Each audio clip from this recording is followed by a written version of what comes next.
Welcome back. If you're just joining us, this is Society Watch on Atlantic Television Network. And joining me in the studio this morning is a public affairs analyst, Raymond Ken Bata. Thank you for joining me on the show. It's my pleasure, Ms. Sirikano. All right, the first story for today is from Anambra State. The Aqua Anambra State chapter of National Association of CEDAW Confraternity emphasized that education is a crucial instrument for attaining lasting peace in the country.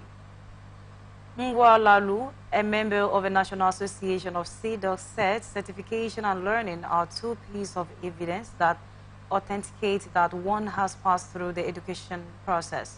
No matter the situation, it remains one of the primary drive of change and development, she said. It is not everybody that has a certificate that is educated. It is because people have placed numerous emphasis on the certificate and not what needs to be learned, which is more important. An educated person should be able to interrogate the environment and see what is not working to provide solution for change. Emanuela Omei noted that education has a key role in changing people's lives. Though there might be one or two persons who are educated but are still struggling. In the long run, education is not necessarily about having certificates, but what you can obtain as an individual, that even if you are not employed, you can create something for yourself. Associate Prof. Tochukwu Okeke said there is need for a continuous learning and improved understanding to be involved developing the society. Okeke has said it, and then we have a CEDAW that have come out to say that education is one of the things that will sustain peace in our country. And of course, they are not really far from the truth. But in a situation that now, the education is not just about having certificate like they have rightly stated, even though everybody places more emphasis on that even when you're going to seek for unemployment, they will ask for certificates, which is not the primary thing here, according to them. But again, education is very important. Yes, we have different factors, different areas of education. But in the primary, the tertiary institution, in a situation that the tuition fee is now to an extent that is as if a common man can no longer afford education. What is your position on that? First of all, education is now a right. It's no longer a privilege. And there are some claims where it's the right of a child to education, because these are the building blocks of life. I mean, if education is denied a child, the future of that environment is already in jeopardy. So having education as a privilege, it's no longer the norm. It's no longer the present norm and ethic. The present norm and ethic is that education for every child, at least, first of all, up till junior secondary school, up till even senior secondary school, should be compulsory.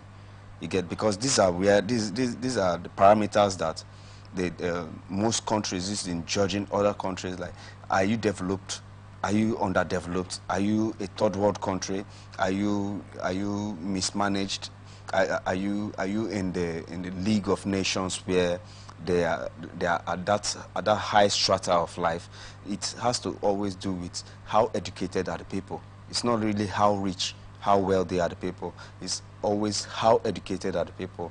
And with that education, you find out that you have a lot of inventors, you have a lot of people that can go into any problem that country finds itself in to solve it, because they are educated into.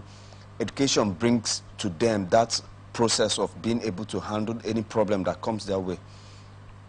So I think, just as the association said, that it's not just about going to school. Education even it cuts across every strata. It's not just in the campus and in the citadels of learning. You get. There are other educations like self-education. There are other should I call it non-institution education that you learn at home and all that. All this is to be able to solve problems. If you have so many, just like the problem in Nigeria and even in Africa, we have so many people with so many degrees, so many PhDs, so many master's degrees. One person can have up to like 4 or 5 degrees, from his first degree to his master's and to his PhD. But that person is not noted as a problem solver. The person only sees it as a mark of a distinguished person. I'm better than all of you because I've been able to get so amount of degrees to my name. But in that same environment, they have not been able to contribute any quota to the development of that society.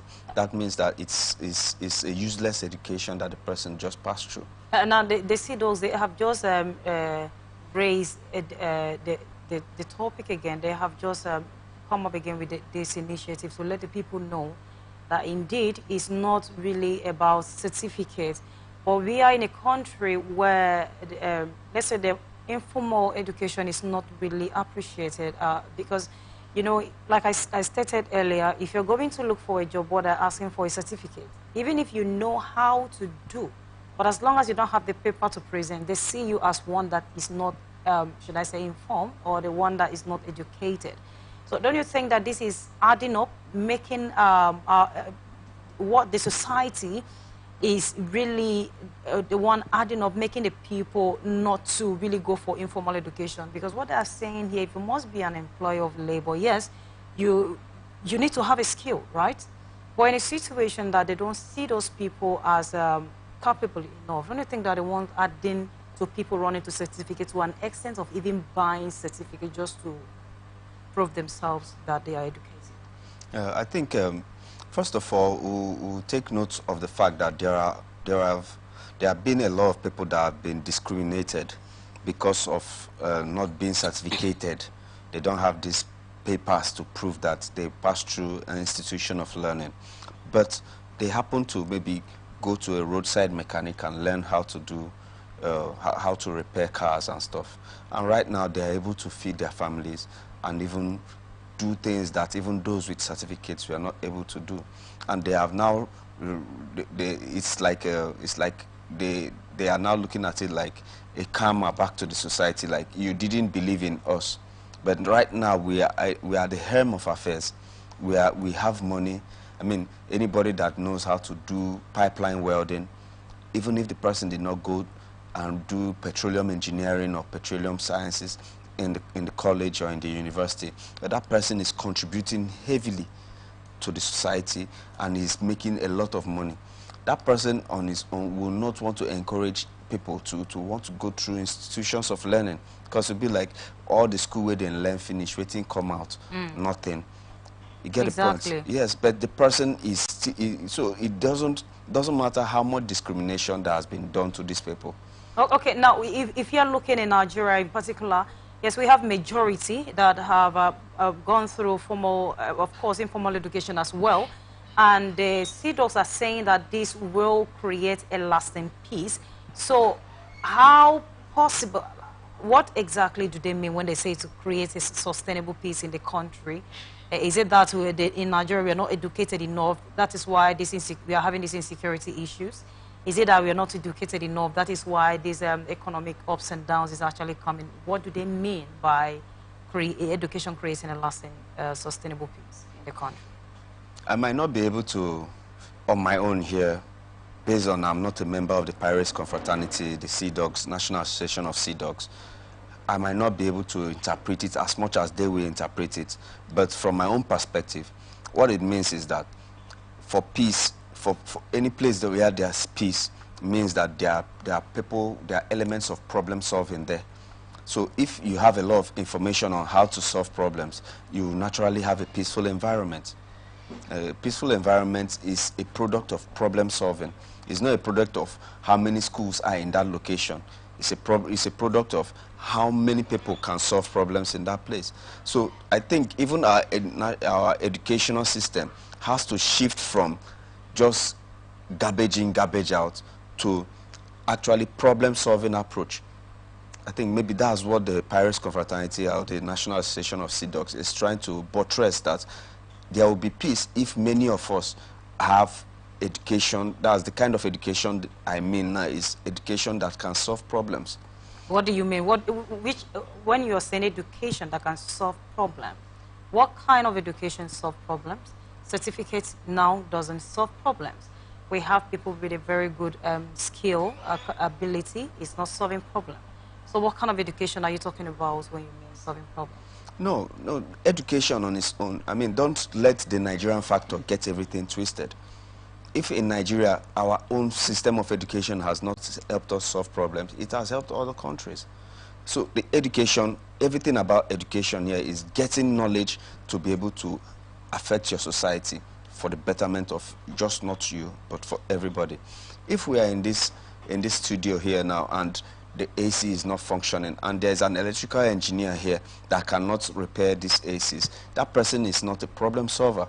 I mean, if we are inside, maybe we'll book a boat and we are in the boat and the boat is taking us from point A to point B, and I happen to be a mechanical engineer and the car overheats and we came down from the car and we are like, we don't know what happened to the car, and I did mechanical engineering and I don't know what is the process of getting that car back in order. That is useless education, very careless and useless education. So what they are trying to insinuate is that the more of us that know how to solve problems, the more peaceful society is guaranteed. It's guaranteed. Yes. All right, thank you so much, Raymond. It's my pleasure. Ken Mbata, for joining me on today's show. It's my pleasure. We will just go on a short break. When we return, we'll look at child trafficking. Don't go nowhere. This is Society Watch on Atlantic Television.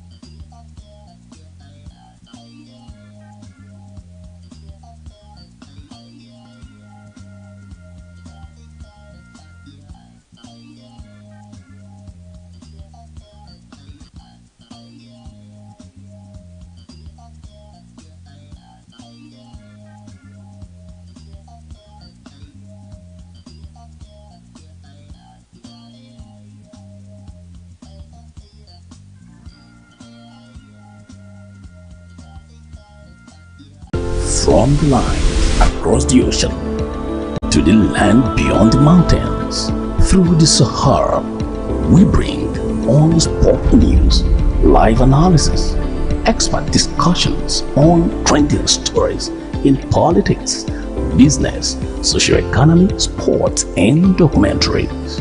So catch all the updates on the happenings around the globe. Stay focused on the fact today. Only on ATN.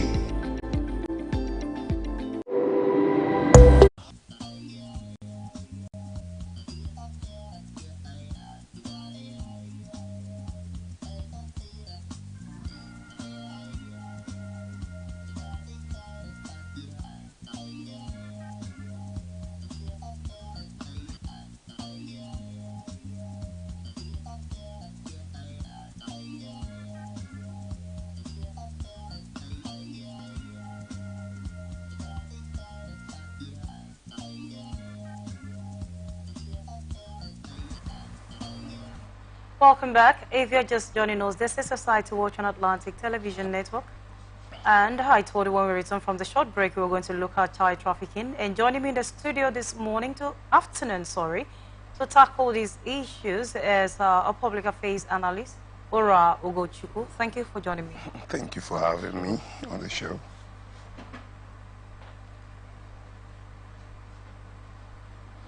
All right, on child trafficking, Chinyere Chukwu, a 38-year-old woman, attributed the unsuccessful endeavor to sell her two sons for 1.8 million to the economic challenges prevailing in the country. Chukwu, originating from Ikeja in Ihela local government area of Anambra State, allegedly collaborated with her 17-year-old daughter, Joy Chukwu, in the sale of her two sons and disclosed by the Anambra State Ministry of Women and Social Welfare. The State Commissioner for Women and Social Welfare, Ifi Obinabo, orchestrated the apprehension, leading security operatives to arrest the suspect on Tuesday. This action unfolded after the ministry received information about the purported transaction and intervention by posting a potential buyers for the children. Choko, while being interrogated further, explained that she had 11 kids and decided to sell 2 of them when she could not cater to them. She said, I have 11 kids, and when I could not cater for them, I decided to sell 2 of them because of the economic hardship in the country. Since they are boys, the price were kept at 1 million each, but after serious bargaining by the commissioner, who posted as a buyer, we decided to sell them at 1.8 million instead of the initial 2 million. I developed an interest in the business and decided to embark on such venture after my neighbor successfully sold 1 of the kids. This was my first attempt at the business. I had only 2 kids for my husband and got the remaining 9 after my husband's dismiss, and ever since then, I have not been able to give them adequate care and support. Also speaking, 17-year-old daughter, who is equally the eldest of the 11 children, added that the plan was to use the proceeds in advancing her tertiary education. While reacting to development, Obinabo ordered that the remaining children of the suspect be taken into state government custody for proper care, while also vowing to apprehend the woman's side neighbor who has sold a kid. The commissioner further directed that after the neighbor had been arrested, contact tracing of the kids would follow in order to retrieve the child. Obinabo assured the state of the government's resolve in eradicating crimes and warned that everyone found engaging in such an act would be handed over to the police and prosecuted.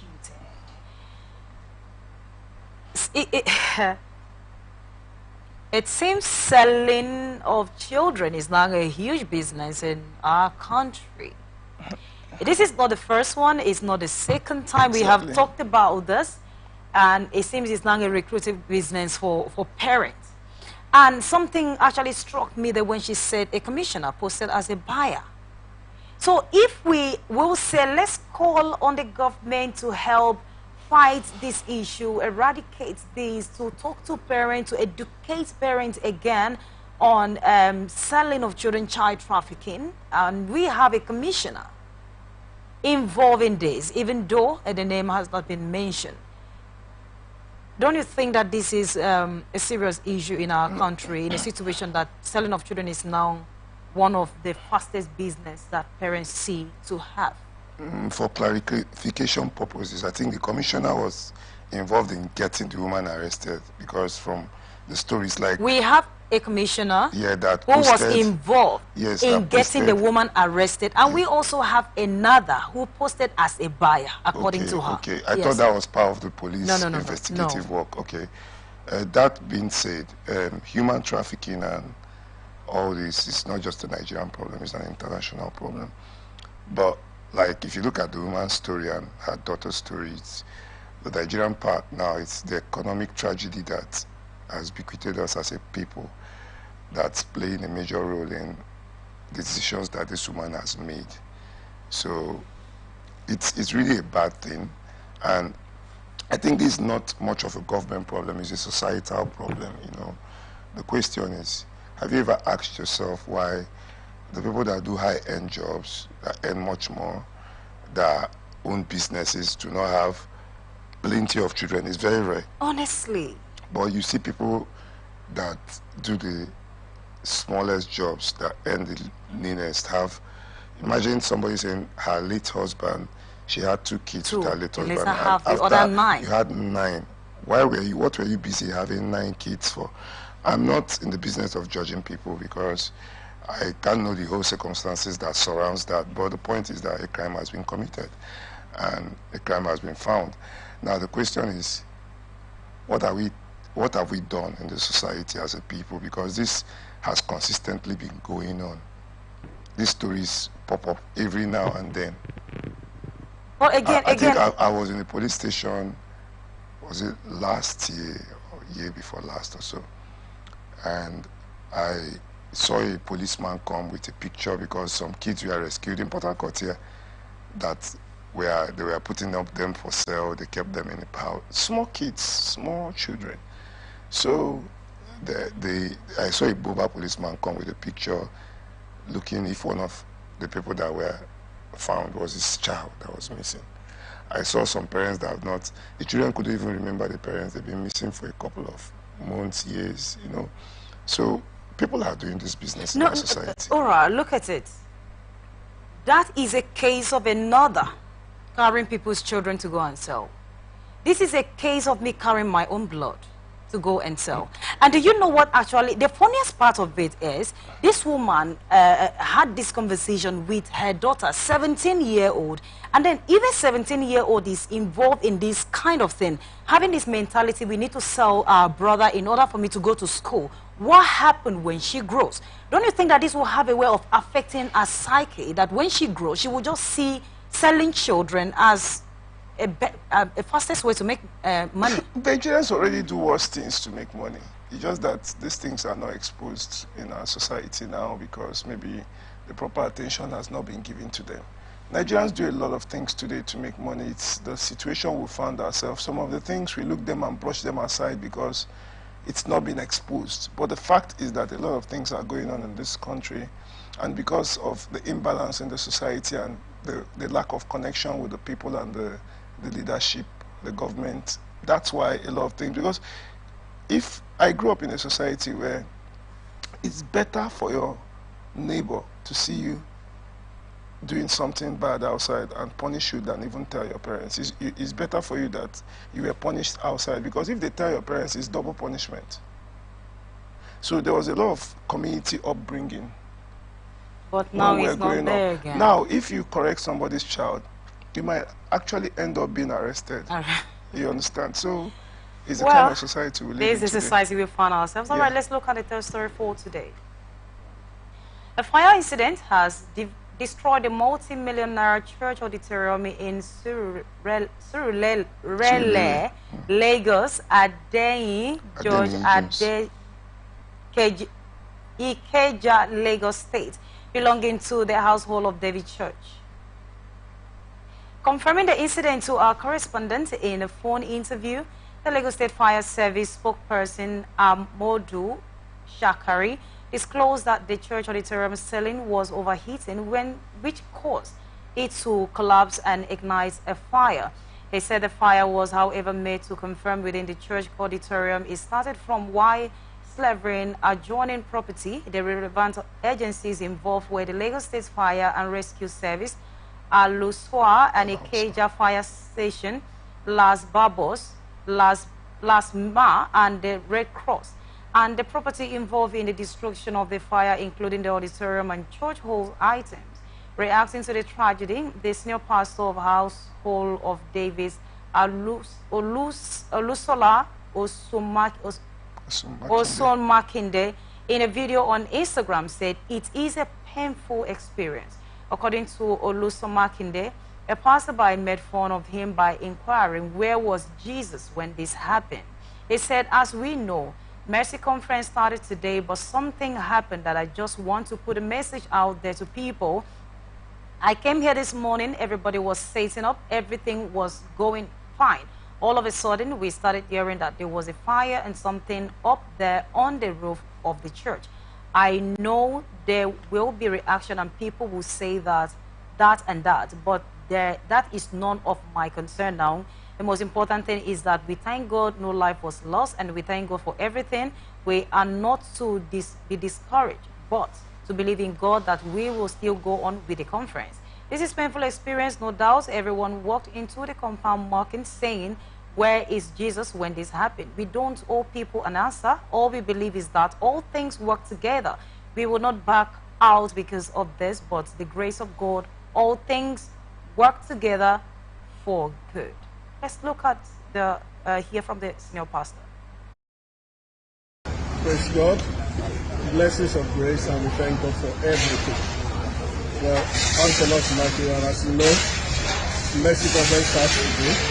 But something happened, and I just want to put a message out there to people.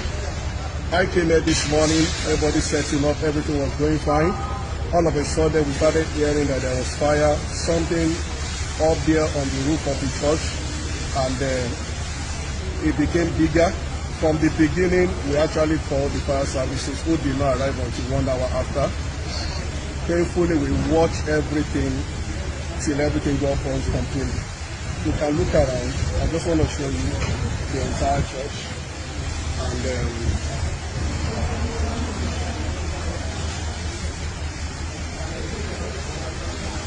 every AC, every seat, every equipment, everything in the church. Well, nobody anticipated this. I know there will be reactions, people will say that, but that's none of my concern now. But the most important thing is this. We thank God that no life was lost, and we thank God for everything.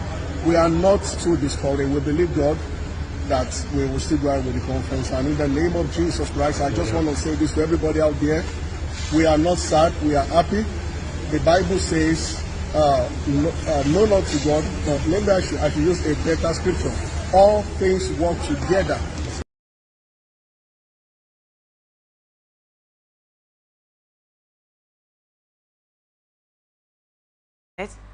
That this has happened. I mean, this is really a trying time for Davis Church. But people are saying, you know, there's one thing about the social media people, the masses, they are very fast at drawing conclusion. According to what he's saying, that a lot of persons have even come to mock and all of that. I mean, people asking question, where was Jesus when this happened? That is enough to be so painful, you know. But he's saying that they are happy. What do you understand by that statement, we are happy? Is it really what the scripture said, in all things give thanks to God? Yeah, like definitely those of the Christian extracts will always say, in all things give thanks to God, which is the way a faithful, a Christian is supposed to say, just like the Muslims also say, in all things give thanks to Allah, you know. But the point is, from a societal point of view, I'm not saying fires have not happened in developed worlds, but I've seen a couple of fires. It has even happened somewhere in Warri. I think that was Mercy Land. No, I'm trying to give you, I'm coming to a point. I know that there are fires that happened. I know that I always remember in the UK, the Hillsborough fire incident. You know, these were fire incidents that happened in public spaces where a lot of people sit down. And one thing I noticed that they have done in their own world is that they've learnt a lot from the fire incident, and they've provided situations where those kind of incidents cannot occur anymore. These are by standards and regulations when you're putting up such edifice that you house a lot of people. Now, I thank the fact that he's saying thank God is very important. I know Nigerians, we always say thank God in everything. But the point is... Is it just Nigerians or Christians? Yeah, Christians. Yeah, but it's a popular Nigerian way of saying, how not, you doing? It's a scripture, not Nigerian. I know, but how you doing now? We thank God, though. You know, it's natural. It's the way... It's the way Nigerians are. It's built into us. We thank God, though. Even when we're not happy, we thank God, though. Even when we are happy, we thank God, though. You know, so it's our thing. But the thing is, let's look at it from as smart people, as humans living on this earth. I think that kind of auditorium needed to have a fire protection system that was quite efficient, that had an early warning. Some people use the sprinkler system. Some people, there are different kinds of fire protection system. And that way, you can actually isolate a fire from where it starts. Not like you might not have a fire, but if you have a fire in a certain place, it doesn't go beyond that place. You can, because of your protection system and all that. We have, I don't know if any Nigerian university offers it, but there's fire engineering. I know you're surprised you're hearing about that. Yes, engineering is so massive. There's safety engineering, there's fire engineering, there's environmental engineering. I'm laughing because you're saying, I don't know if any Nigerian university... Yeah, we have to, I don't know, because when I was in school, there was nothing like fire engineering in the university. You know, you had basically mechanical, civil, petrochemical, computer, electro-elect, you know, and my university actually was one of the schools that had marine engineering. I was just... basically, so, but today, you know, engineering is that broad. You have industrial engineering, you have process engineering, you have a lot of, you know, so when we are talking about auditoriums like that, when you're at the design stage, it's important that you have a fire engineer that helps you look at the design and says, okay, what's your fire protection system? Because you're housing a lot of people. And imagine that this fire had it pumped the whole auditorium, but everybody was able to get out. But imagine that it was a different scenario altogether. We would have had a lot of casualties. However, thank God it wasn't. Yes, and part of the casualty might not even be as a result of the fire. It might be as a result of the stampede, as a result of that number of people that are gathered in that auditorium. So it's very important that basically, because I know that churches have massive auditoriums, some are building new cathedrals, that they look at this and learn. They learn from this. Yes, and say, okay, I think I have to add this. We have to look at this. What's our fire protection system? What's our design for this? And you know, a lot of things we don't do in Nigeria. Like, people don't know that when you build big markets, you can have fire drills and emergency drills for markets, so that people understand what to do. Basically, when you ask most Nigerians, what do you do during an emergency? They do not know, because there's no. We've not inculcated it into our society that having a proper safety board is very important as a country. You know, what we have is a Nigerian Institute of Safety Professional Practitioners, you understand? But we don't have a safety board that actually regulates things on safety, that can come to your hotel and have inspections, safety inspections on your structure, on basic things. You know, we have to also look at all these things. These are ways we can, when people build houses, like in my estate here, is there a safety board from the LG that comes and says, oh, does this meet our specification? Does this meet our standard? I've never seen those kind of things happen, and comes at various stages of this building. We hope that all of those things will come up, but the most important thing here is we thank God that no life was lost. Yeah, we see. And we join the pastor to say, in all things. I basically believe, I agree with being grateful for every day you spend on earth. It's very important to be grateful, because you're not better than the people that die every other day.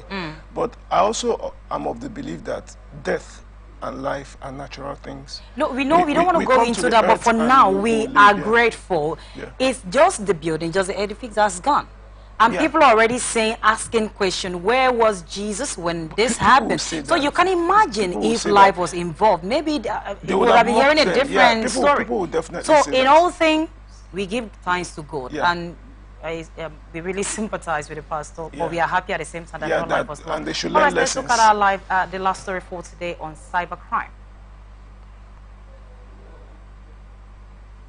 The chairman of the Economic and Financial Crimes Commission, Ola Olukayode, disclosed that the agency traced 7 billion suspected to be money laundering proceeds to the religious organization. He also revealed another religious group involvement in money laundering for terrorists during a dialogue on youth, religion, and the fight against corruption in Abuja. The laundered 11 billion was found in a religious organization's bank accounts during the investigation of a 13 billion fraud, although the identity remained undisclosed. Olukayode affirmed that EFCC's commitment to recovering the money through legal means. Olukayode said, we were investigating a 13 billion money laundering case when we discovered that 7 billion of the 13 billion was linked to the religious organization's bank accounts. When we approached the religious organization about it and we were carrying out our investigation, we got a restraining order stopping us from carrying out our investigation. The EFCC chairman said, no one will spare. We will probe everyone who is suspected to be committing financial crimes, and these include members of the executive, legislative, and judiciary arm of government. Olukayode added, he said the one-day event tagged Youth, Religion, and the Fight Against Corruption was aimed at addressing the challenges of youth involvement in the cybercrime and how religions could be used as a weapon for their reorientation. Since this week, we have been having issues with this particular denomination, religion, and all of those. And we keep asking questions, you know, we have this denomination that's supposed to help youths to order their steps.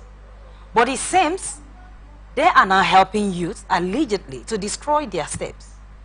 We have the issue of money laundering here.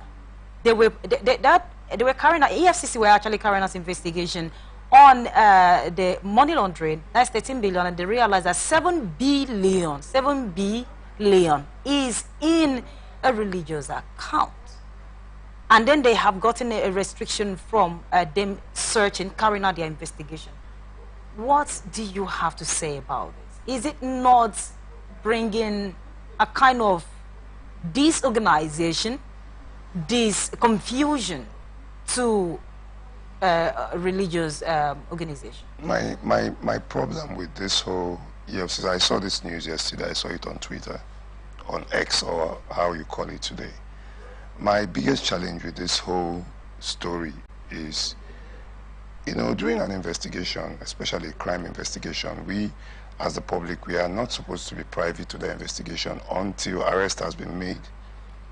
Now, I don't know, maybe I'm not a policeman or a security personnel. But so are you saying they didn't do right thing by bringing it up here? I'm asking a question. Is it that the reason why the EFCC decided to go public was because there was a restraining order? But this is not the first time EFCC have actually gone I'm up actually like that. focusing on the story of the day, because if we start focusing on a lot of these stories about, if there's a David Hundeyin, you know David Hundeyin on Twitter, there's an expose he did one time about the funding of terrorism in Nigeria, and most of the things he talked about in that expose are unfolding, and it's very funny when I remember a lot of people insulting him and saying, you just don't want Nigeria to progress, you're always saying this, you're always saying that. But luckily today, we are alive and we are seeing what he said happen. So my point is, if some people, because the money laundering is based on terrorism, and Nigeria has a serious security challenge now. Now, I think from a law enforcement perspective, if you have these people, and you've gotten them, and you have a case against them, and you can arrest them, then you can make it public. Because my challenge with Nigeria is, when a proper case has not been established, they come and make things public. When they get to the court, the judge throws away their case based on they've done a public trial already before the court. You understand? So I think a proper investigation should be made. Everybody that is involved should be arrested, and a proper case should be built against them. Then when they are in court now, EFCC can come out and tell us, okay, see how we went about our investigation and we got them here. Nigerians will now understand, because the way we follow the judicial process in this country, sometimes I wonder whether we put the cat before the horse or the horse before the cat. Whichever one there is so something. It's a challenge as far as I'm concerned, because when you come out and you're making an ambiguous statement, you said a certain religious organizations, if you're coming out to make this statement, then you have to be specific. You have to name the people that are involved, since you've decided to come public. But for me, when an investigation is at this level, and you're not supposed to come public, you're supposed to get everything you need, you're supposed to get a prosecution and get these people to court. That's when you come public. But now what they do is they come public when nothing has happened. Now you're linking it to terrorism. But something has happened here. No, what has happened is that you are doing a money laundering investigation. And in the process of your money laundering investigation, you found out that part of these proceedings were used to fund terrorism. That's what EFCC said. And it was linked back to an account of a certain religious organization. Now, everything you're saying something, but it's ambiguous. There's nothing you're nailing on anybody. All right, so like you said, let's just believe that in no time we will get the right information about this. They will come up with, the investigation will be concluded, and then the people involved, they will be prosecuted. Exactly. All right. This is how much we can take on Today's Society Watch. Thank you so much, Ora. Thank you for having me. Thank you. All right, I am Immaculata Irikana. If you miss out, we have platforms for you to follow: Facebook and YouTube, Atlantic Television Network, Instagram and TikTok, Atlantic TV Network 1. Twitter, now X, Atlantic TV Net, or you can also get our app from Play Store, Atlantic Television Network. Do remember that peace and unity are the pathways to progress. Thank you for watching, and continue to stay connected on ATN Socials till we come your way next time. Good afternoon.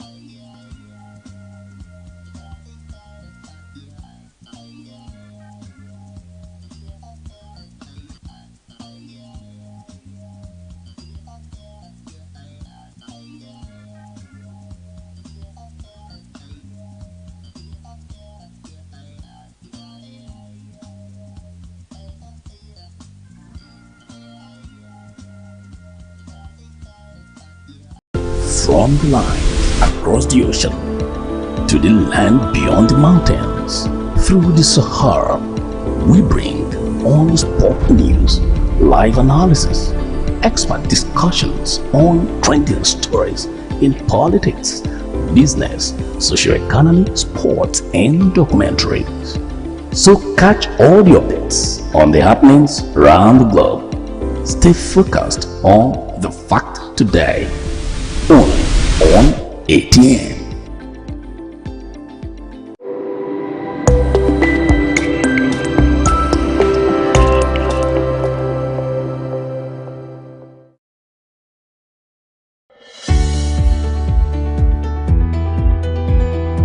People into the country illegally. That is amazing. Honorable you human trafficker. Honorable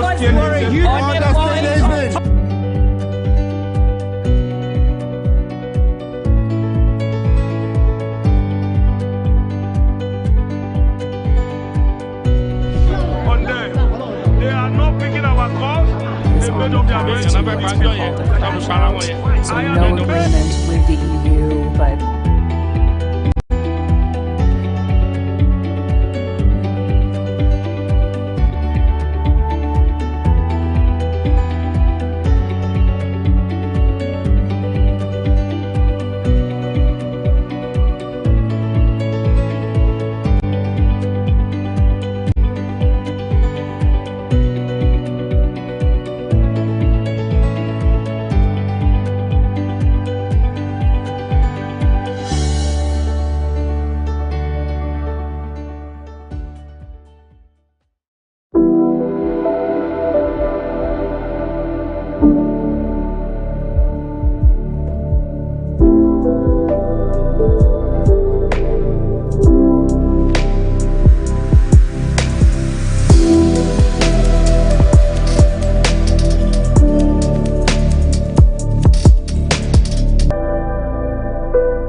every day our lives are changed by history.